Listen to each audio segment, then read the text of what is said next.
From Naples, Florida, this is a One Extraordinary Marriage show, where being busy is overdone, romancing is fun, and scheduling sex is taking the guesswork out of wondering when you're going to get some. I'm Tony DeLorenzo, your co-host, along with my beautiful wife, Elisa. From coast to coast and around the world, thank you for joining us. It's time to talk sex, love, and commitment. Give us a call or text us on the HUG hotline at 858-876-5663, or send us an email to hugs@oneextraordinarymarriage.com. In today's episode, we're addressing a question that comes up in bedrooms around the world. How long should sex last?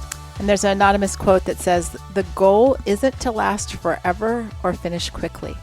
It's to connect deeply with your spouse in whatever time you have together." I like that one. It's going to really tie into today's episode. But first, we start every episode with a hug, and a hug is an opportunity for us to celebrate the two of you, to celebrate where you're taking action in your marriage, and even the revelations and insights that you have as you become more intentional in your marriage.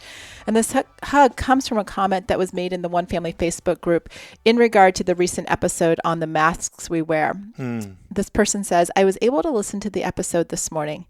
It's a critical message for newlyweds like my wife and I. We've been married 21 months because knowing and learning who each of us are from the very beginning and being completely safe around each other to be fully known, seen, heard, and loved without having to mask who we are so that we don't have to go down the road and then work backwards."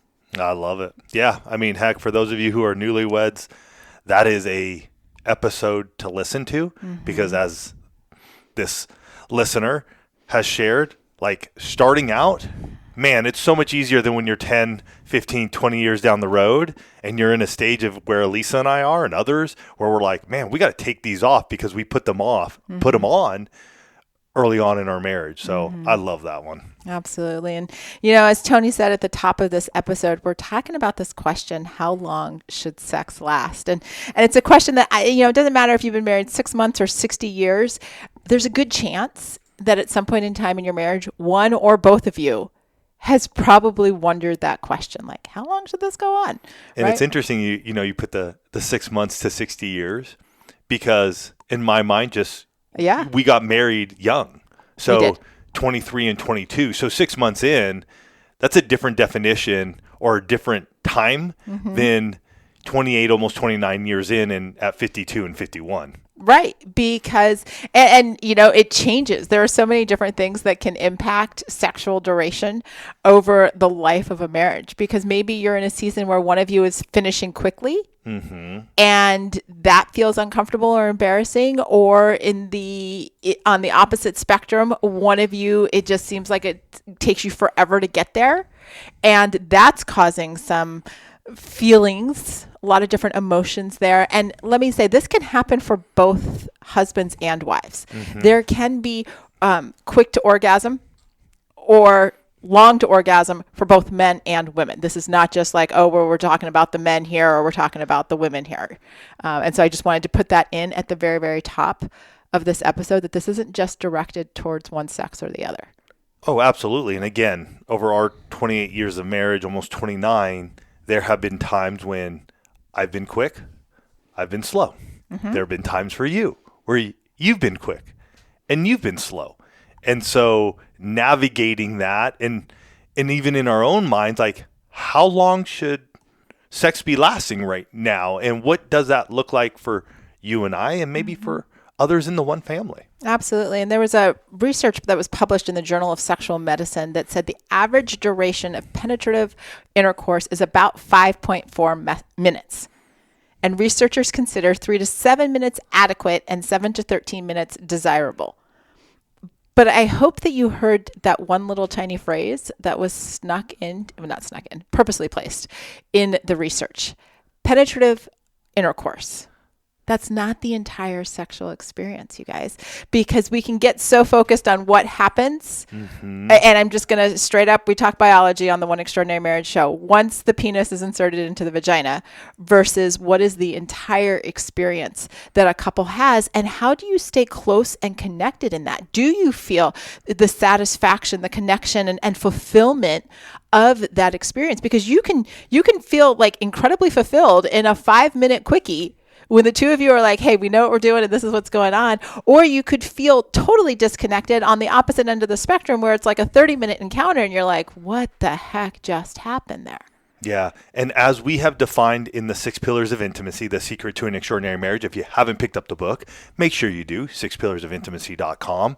Sexual intimacy, we define that as everything from romance, initiating, foreplay, sexual intercourse. And we're going to dig into that a little bit later in the episode. But I just wanted to bring that. Well, but we're talking about here about what the research had said, because I think a lot of people get into that definition. True. And that's where a lot of couples really find themselves in this like pressure cooker of only doing it when it's, or only considering it when they are having penetrative intercourse. And how long is that lasting? And you know, am I lasting long enough for my spouse? And is that creating pressure and then disappointment? And then maybe we stop having sex, and then you can get into this place of feelings of inadequacy or frustration, or then sex becomes a chore if it's taking too long. And you can get into this place where, like, even saying this to you guys, I'm feeling all of this anxiety kind of spin up and spin in, because if we just know basic biology, right? It is generally easier for men to reach climax and have an orgasm than it is for a woman. Simply, it is. You're giving me the. I would say that as a younger man, absolutely. 15 years ago when we started the podcast, absolutely.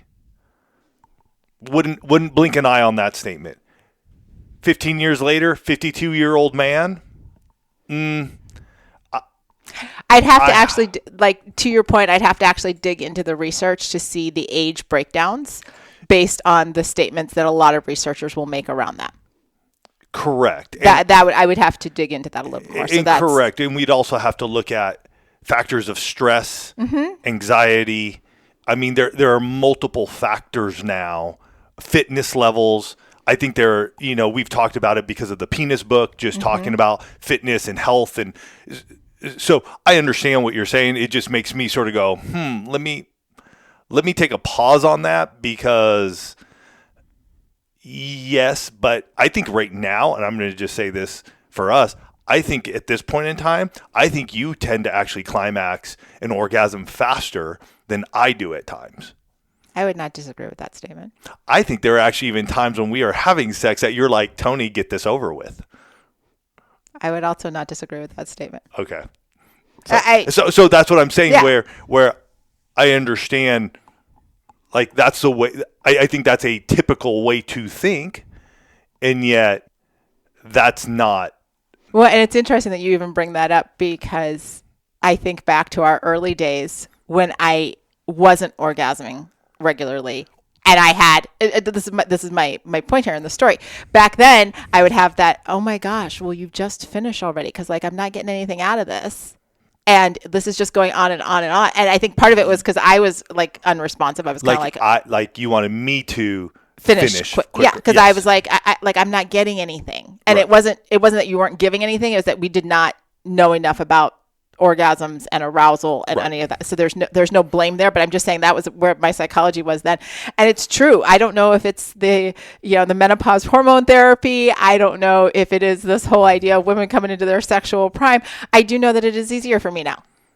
And so like I've swan, like I hadn't thought about this before, but over the almost 30 years we've been married, I'm like, oh, I'm kind of like swinging back into that place where I'm like, it's taking him longer. And I'm like, I'm done. I'm done because I've orgasmed now, not I'm done because of the younger version of myself that was like, yeah, I'm not getting anything out of this. Can we move on? And again, if you go to our younger selves, you were one to take much longer to even once we started understanding the body and your body and the clitoris, which we didn't understand when we were young marrieds.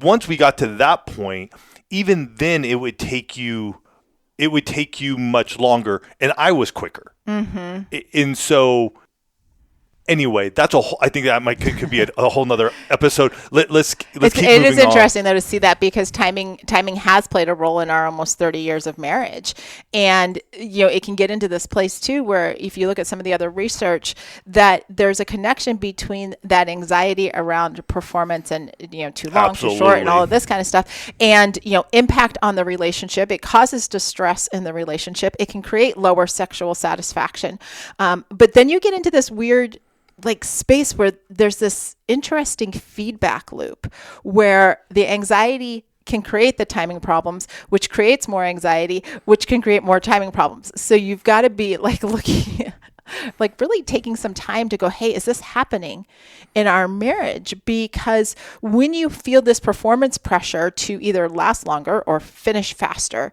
then you can get into a place where sex becomes about the performance. Am I doing what I think needs to be done? Am I doing, and now all of a sudden we're way up in the brain head and not in the body. Right. And so getting into this place, and I've had husbands tell me they have to, if they're worried about finishing too fast, that they'll start thinking about work, or they'll start thinking about other things to go, okay, don't ejaculate too quick. Don't, right. Or that's a real thing. It's a real thing. Or women who are faking orgasms just to speed things up. I did that early years. There is no judgment. I'm telling you, I've done it. We've talked about it on this episode. But then you get into this place where you're like, okay, well, if we got this anxiety, then what starts to happen? Well, for a lot of couples, you start avoiding having sex, because it's this place of vulnerability. It's this place of pressure. And you're like, you know what? I don't need that. It is easier for me not to be sitting with this question of how long should sex last? How long am I going to last? What's this going to look like? Let's just skip it. The challenge is that for a lot of couples, that conversation isn't actually had. There's this shutdown. The avoidance starts to happen, but there's no communication. There's communication shutdown where it's yeah, we're just not talking about it because, it's scary and it's vulnerable. And, so you've got this pressure that leads to you avoid having sex, that has the two of you stop talking to one another. And it isn't any surprise that the relationship as a whole tanks. And you start to find yourselves just going, what am I doing here?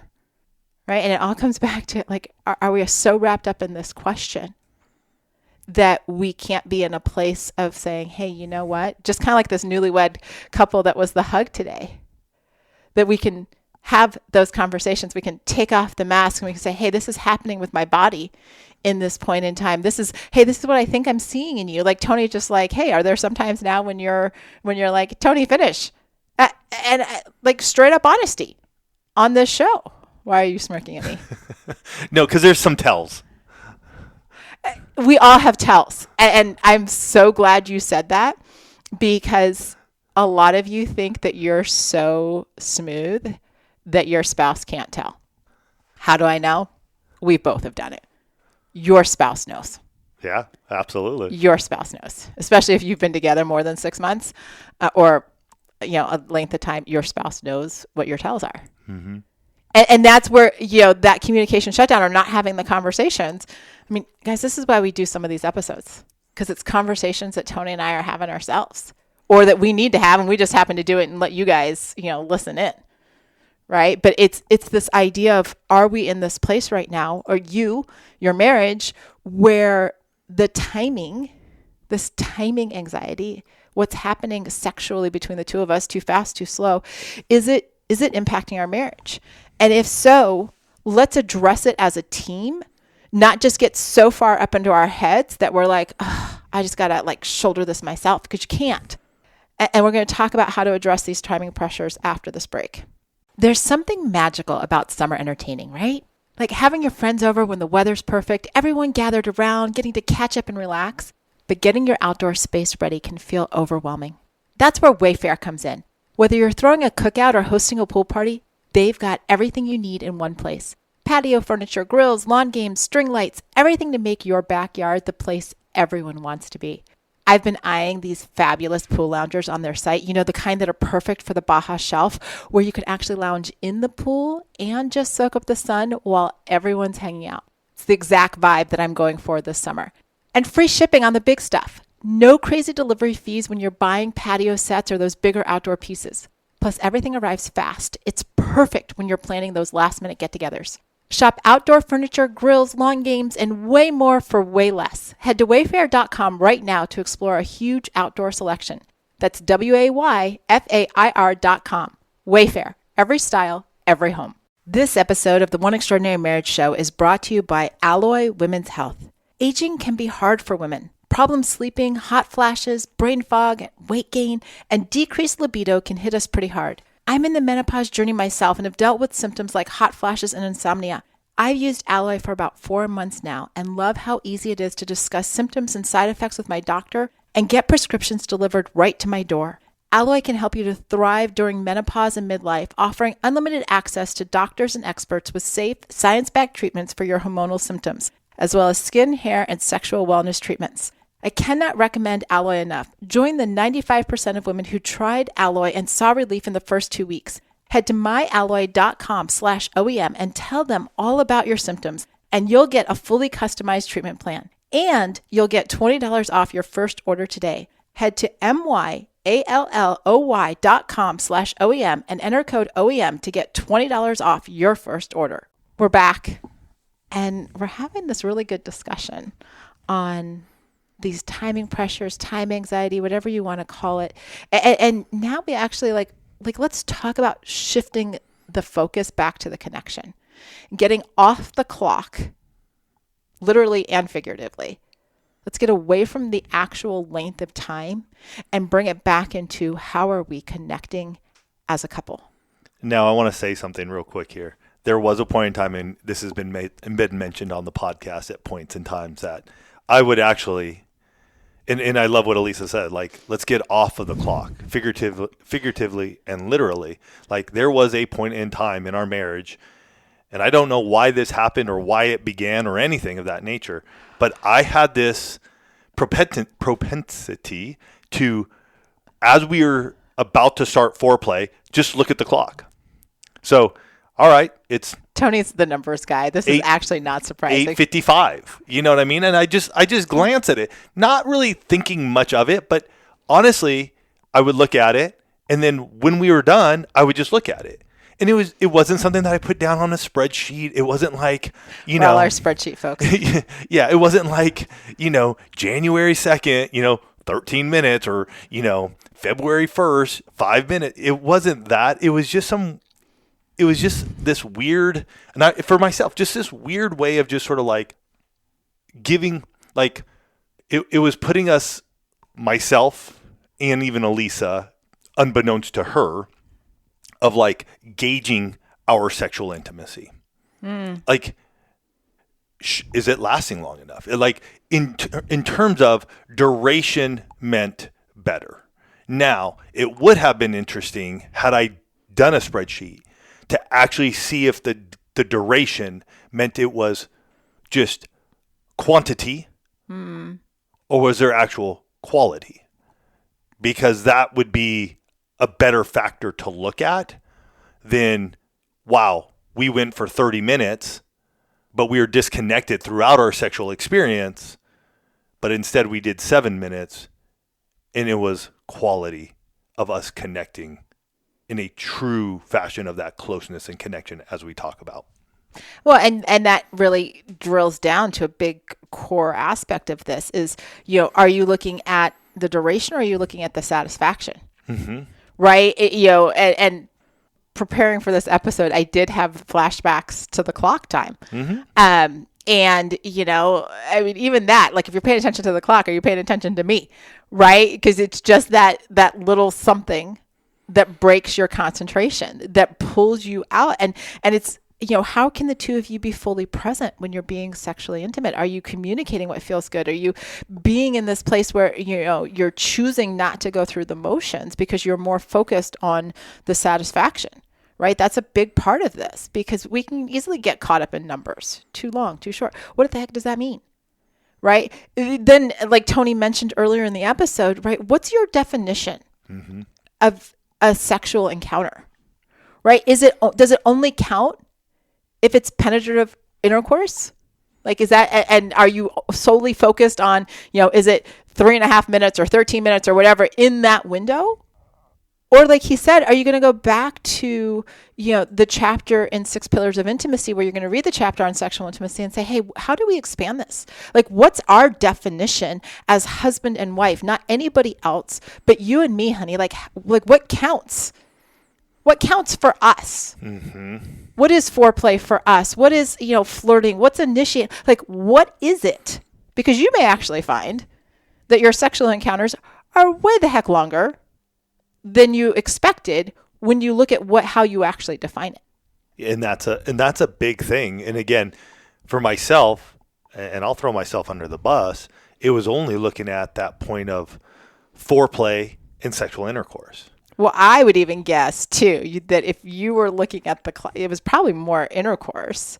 Was it truly foreplay that you were looking at the clock? It was usually once we like got into bed. Yeah, I mean it was because once Really? once we were into foreplay, I wasn't like necessarily looking at the clock. Sometimes I would, but it wasn't like no. I think the more time than not was foreplay and then sexual intercourse. Okay.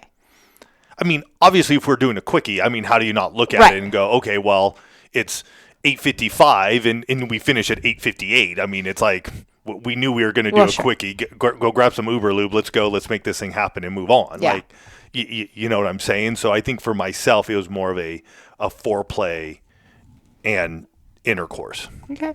Just curious.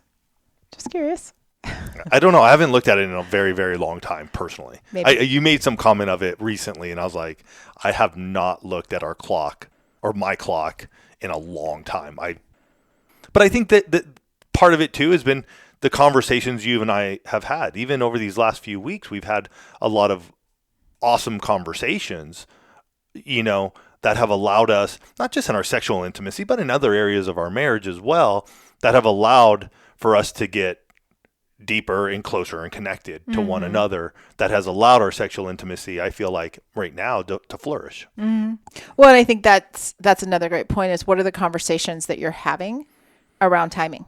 What are the conversations that you're having about the fact that, physically you might be in a season where it is taking longer, and I know just from some of the research that I've looked at that, as we age, specifically for men, if erectile dysfunction starts to become an issue, it can take longer and be harder to, no pun intended, to get to a place where you can orgasm.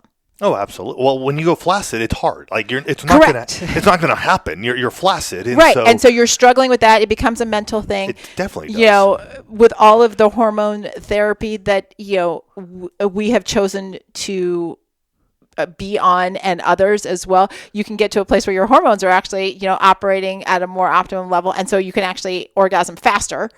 Right. Then you go the other way. Right. And sometimes they're not working as you expect, and that's another frustration. So you get up in your head again. But like from a timing conversation, let's just say everything's just rocking and rolling. What is it for you guys? Mm-hmm. Because if we're asking the question, how long should sex last? Are we looking at others or are we looking at each other? Mm-hmm. And I think that's for myself began to understand. I don't think you really had as much concern or even looked at timing as much as I have. I think more of like, yeah, you're just sort of like, Nope. whatever, like short, long, whatever, as long as it's good, we're connecting. I think you would see it more as the quality of the lovemaking session, of our sexual intimacy, instead of the quantity, the time of it. Yeah, I'm not all that concerned about. Like, the only time I start to get up in my head is if I feel like it's going on for a really long time. Like the actual penetrative intercourse, like that. Because I will just tell you, husbands, I'm going to speak to you for a second. Some of your wives, if you are engaged for a very long time, she will get sore.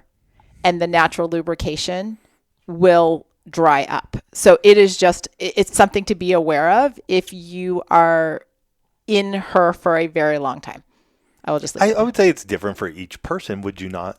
I've talked to yes. I mean, And again, this is, are we really engaged in that type of thing? But when you're not engaged, it can be very hard to maintain the lubrication. And it's just, it's a function of, muscle stretching and tissue stretching and things like that. Like if you go for a really long time, she can end up sore, and that will take her out of the moment and get her back into her head of, this does not feel good. This is why having the conversations are so important. Mm-hmm. Because if that's starting to happen, or if that's happening frequently, again, we get back into what happens. Well, now we start avoiding sex and all of this kind of stuff because we're not having the conversations about, hey, how do we need more time in foreplay?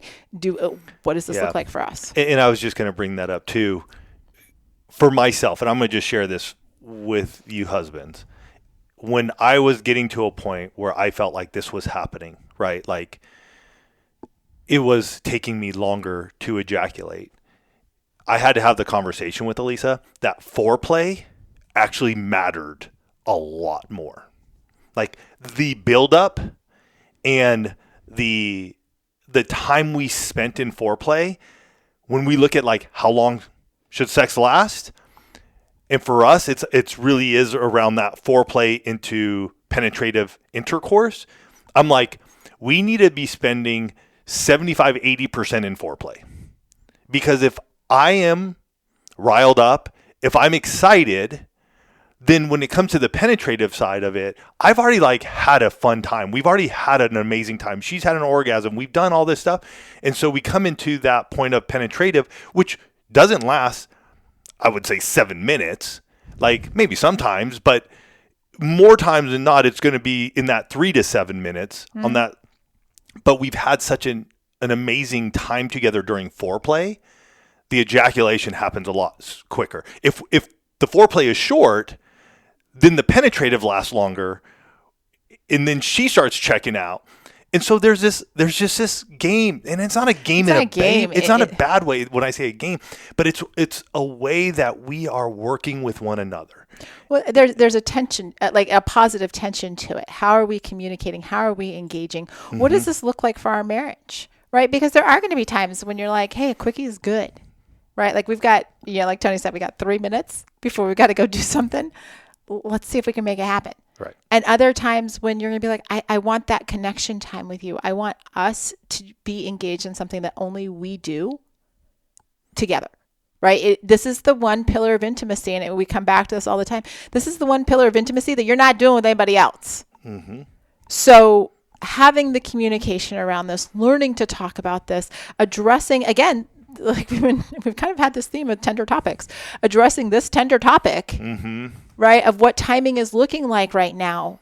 That's a way to build your marriage and to start saying, hey, how are we going to define this? What does timing, and yes, if you have clocks in your room, I'm just going to say it. If you need to remove the clock or turn it facing the other direction while the two of you are being sexually intimate, that is not a problem. Just flip it. That may even be a little initiating. I'm flipping the clock around, right? Yep. Have some fun with it. Have some fun.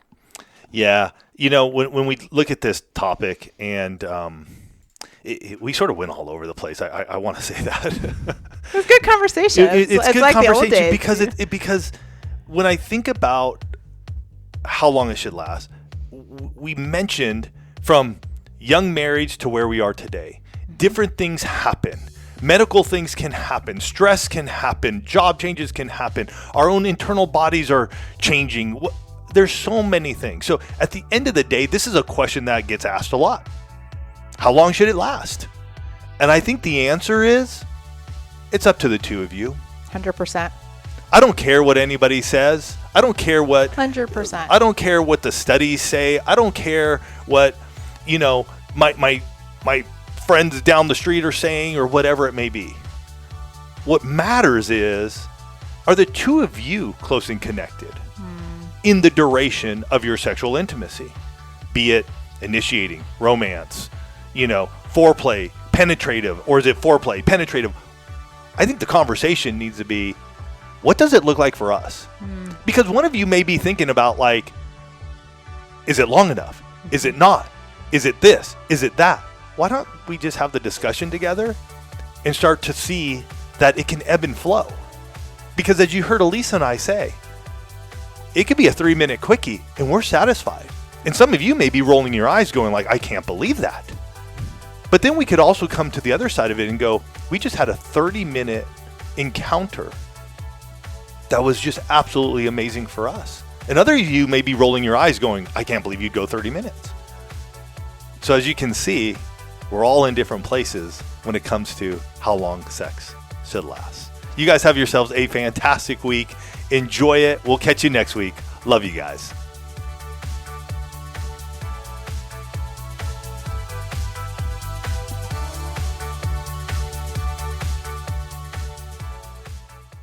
Thank you for listening to the One Extraordinary Marriage Show. If you love this podcast, please leave a review on Apple, Spotify, or wherever you are listening. Your review helps others find the show and know that it's the right fit for them and their marriage.